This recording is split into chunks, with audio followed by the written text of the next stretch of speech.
The arena was designed to test endurance. That was the first lie. The second was that it tested strength. Instructor Karvek had overseen combat trials for 37 cycles at the Coalition War Academy. He had seen every variant of failure: panic, overconfidence, hesitation, rage. He had seen predators break bones with joy and prey species collapse before the first blow. The arena did not reward the strongest. It rewarded the ones who lasted. Which was why the human woman standing on the far side of the platform made no sense at all. She wore no armor. Not light armor. Not ceremonial plating. None. Her uniform was the standard academy gray, sleeves rolled to the forearms, boots scuffed and practical. No visible weapons. No implants. No shielding nodes glowing beneath the skin. Just a human. Karvek checked the roster again. Cadet, Eliazin, Terra. Species, human. Track, mixed tactical. Trial, multi-opponent combat. He frowned. That track placement was already unusual. Humans usually specialized early: command, logistics, engineering.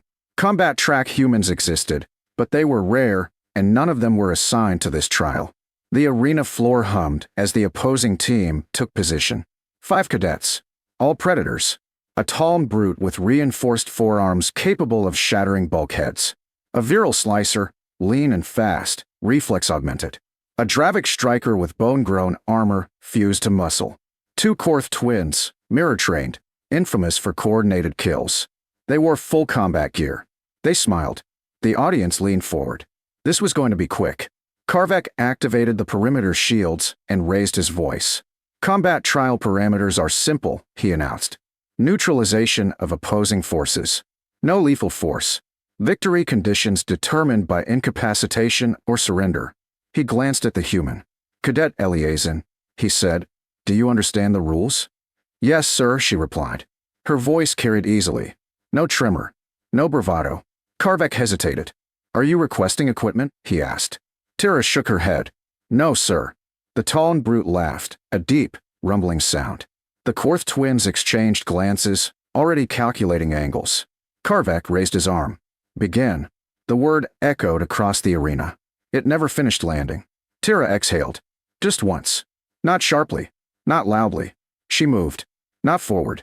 Down. Her posture changed so subtly that the sensors lagged behind it. Knees bent. Center of gravity dropped. Spine aligned. The virile slicer lunged first. Fast. Precise. Blades aimed for joints. Terra stepped inside the strike. Her hand touched the virile's wrist. There was a sound like a wet crack. The slicer collapsed, screaming, nerves overloaded as his own reflex augmentations misfired against a redirected signal. Before the scream fully formed, Terra was already gone. The tall brute roared and charged. Massachusetts momentum. Killing intent. Terra didn't dodge. She placed her foot. The Talm's next step landed exactly where she wanted it. His knee bent the wrong way. The brute hit the ground hard enough to shake the arena. 2 down. The Dravik striker activated his bone armor, plates shifting, claws extending. Terra was already behind him. Her forearm slid across the base of his skull, fingers pressing once. The striker dropped like a machine powered off mid-sentence. 3. The Korth twins moved together. Perfect synchronization. One high, one low. They would have shredded anything slower. Terra turned. Her hand struck the first twin's throat. Not hard. Precisely. The second twin froze mid-motion. His body refused to obey. Fear hit him a heartbeat later. Terra looked at him. He fell to his knees. The arena was silent. 5 predators lay incapacitated. The trial timer read 1.8 seconds. Karvek's arm was still raised. He lowered it slowly. Trial. Halted, he said. His voice sounded strange to his own ears. The audience did not cheer. They did not speak. They stared. Terra straightened, breathing steady. She had not broken stride. Had not shown strain. Had not even raised her heart rate beyond baseline. Karvek activated medical teams automatically, his instincts running ahead of his thoughts. Then he looked at the human again. Cadet Eliazin, he said carefully. Explain what you just did. She blinked once. I followed the parameters, she said. You ended the trial before anyone else completed a first action, Karvek said. Yes, sir. That is not typical. No, sir. Karvek studied her. You neutralized 5 Apex cadets without armor, without weapons, and without visible augmentation. Yes, sir. A pause. Why? Tara considered the question. Because if I waited, she said, someone would have been seriously hurt. The tall brute groaned from the floor. Karvak glanced at the medical readouts.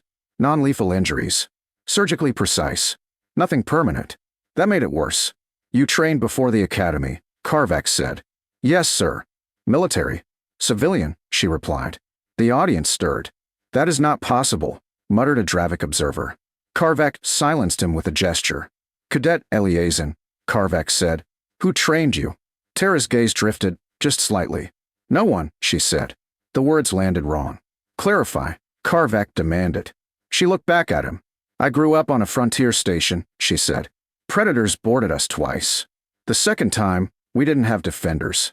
Silence deepened. We learned quickly, she continued. What movements meant. How long a body needs to finish a decision. Her eyes flicked briefly to the fallen cadets. How to end things before they begin. Karvak felt something cold settle behind his eyes. You're saying, he said slowly, that this wasn't a combat style. Tara nodded. It was emergency response. The arena felt smaller. You ended the trial in one breath, Karvak said. Yes, sir. Because you were afraid? She shook her head. Because I wasn't. Karvak dismissed the trial. He did not announce results. He did not assign penalties. He watched the human walk off the arena floor while predators were carried away around her. Only when the doors closed did he realize the truth. The combat trial had not tested Tara Eliazin. It had tested everyone else. And everyone else had failed. The silence after the trial did not break. It spread.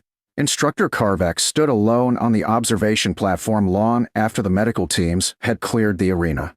The floor had already reset, scorch marks gone, impact dents sealed, blood cleaned by automated systems. But the air felt different, like the space remembered what had happened. He replayed the footage. Again, and again, slower each time.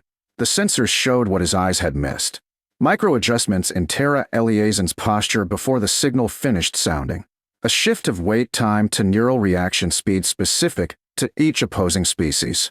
Pressure applied not where it caused damage, but where it caused shutdown. It wasn't improvisation. It was anticipation. That realization unsettled him more than the speed. Karvak submitted the incident report himself, bypassing 3 layers of protocol. He attached the raw footage, biometric data, and his own commentary. Recommendation: immediate reclassification pending psychological and doctrinal review. The response came faster than expected. Too fast. Request acknowledged. Do not discuss incident with cadets. Subject to be escorted to review board. That was not standard procedure. Tara Eliazin waited in the auxiliary briefing room when Karvak arrived. She stood when he entered, posture respectful but relaxed, as if this were another class, another drill. Cadet, Karvak said. Yes, sir. He studied her again, this time without the context of the arena. She looked normal. No scars visible beyond the usual training marks. No cybernetic ports. No hormonal spikes. Her breathing was steady. Her eyes attentive, not predatory. And yet, you understand why you're here, he said. Yes, sir. Explain it to me. Tara paused. Because what I did doesn't fit the curriculum, she said. Karvak nodded slowly. That's one way to put it. He activated the privacy field. You were not fighting, he said. You were intervening. Yes, sir. Against trained predators. Yes. Before they made conscious decisions. Yes. Karvak folded his arms. How? Tara hesitated. He waited. Because predators don't start with action, she said quietly. They start with commitment. Karvak frowned. Clarify. When you decide to attack, she continued, your body commits before your mind finishes justifying it. There's a window. Very small. She tapped the side of her temple. Humans learn to see it when they grow up around it. Karvak felt something tighten. You grew up around predators. Yes. Frequently. Yes. A pause. You were trained, he said. Tara shook her head.